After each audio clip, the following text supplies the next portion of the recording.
The air races are back in Reno for the 56th year. It is one of the most unique aviation experiences in the world. It's the world's fastest motorsport. It is one of a kind. You can't go anywhere in the world and see what we do here. And it's always been a venue that inspires future pilots. Came here when I was 15, just a kid in the stands, and we had a group of friends that came down here and just watching it, seeing the Unlimiteds go around, seeing John Sharp and Daryl Greenemeyer in their sport planes, and just said, you know, one day I want to make that dream happen. And he did.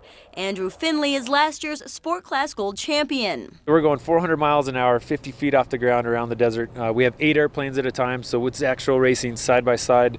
A great time up there. It's a class that's been a very competitive one these last few years. The competition this year is going to be awesome. So last year we finally caught up to Jeff. He set the bar really high and was doing over 400 for a couple years. We caught him and passed him last year. It was amazing. But yeah, off the track, we're great friends, competitors, and it's a September family. You know, at the end of the day, we want to go home. This is dangerous, but you know, we're out here to have fun, push our airplanes, and just the camaraderie of the crowd out here and the people is amazing.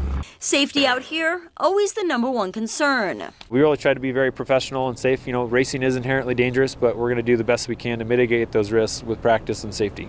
Paramedics, firefighters, volunteer doctors and nurses, even search and rescue teams with boats on Swan Lake will be ready to go at a moment's notice. Everybody out here is on point, watching the show, ready to go, protective clothing already on, and engines running. So all they have to do is get the call and they're moving.